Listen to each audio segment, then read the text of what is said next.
وَمِنَ الْقُرْآنِ إِلَّا دَرْسُ، قرآن کی تدریس رہے گی، قرآن پر عمل نہیں رہے گی۔ البتہ آپ کتابوں کا مطالعہ کریں، یقیناً آپ اس بات کو محسوس کریں گے کہ وہ علامات تقریباً 70-80% علامات پورے ہو چکے۔ اذا بعد القریب وقرب البعید، امام زمانے کے ظہور کی علامت یہ ہے کہ نزدیک دور اور دور نزدیک ہو۔ آپ دیکھیے ہم یہاں بیٹھے ہوئے ہیں، ہماری آواز دنیا کی کہاں کہاں تک جا رہی ہے، اور کون کون سن رہا ہے ایسا؟ دور نزدیک، اور نزدیک جو ہے وہ دور۔ آج باپ بیٹے میں اتنے جدائی ہیں کہ باپ بیٹے کو نہیں جانتا کہاں ہے، اور بیٹے باپ کو کا پتہ نہیں ہے کہ وہ کہاں ہے۔ یہ بھی ایک علامت ہے۔ اذا قرب البعید وبعد القریب۔ ایک جملے اور ہے وَإِذَا رَكَبَ الْحَدِيدُ عَلَى الْحَدِيدِ، جب لوہے پہ لوہا چلے، یہی ریل، اس کا ٹائر بھی لوہے کا ہے اور پٹری جو ہے وہ بھی لوہے کا ہے۔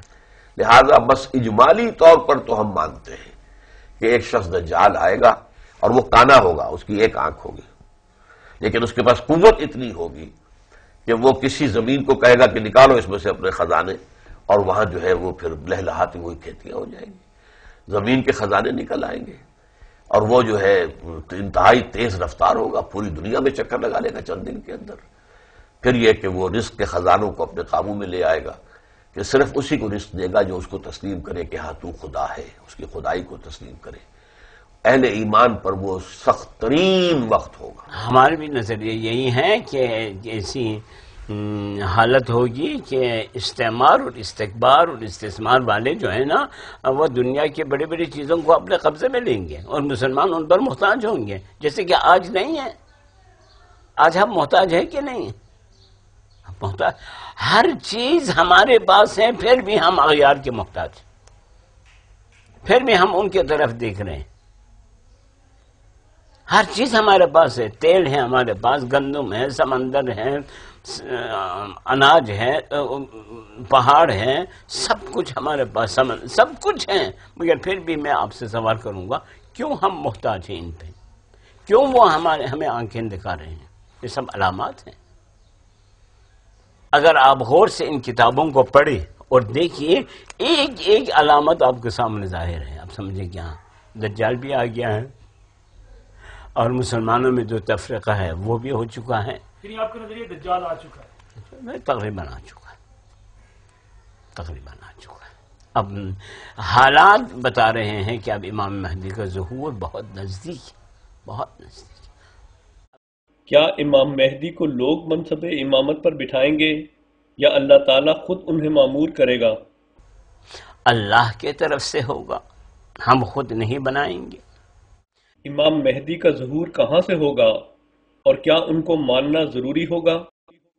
یہ دیکھ کر لوگ گروہوں اور جماعتوں کی شکل میں ان کے ہاتھ پر بیٹھتے ہیں۔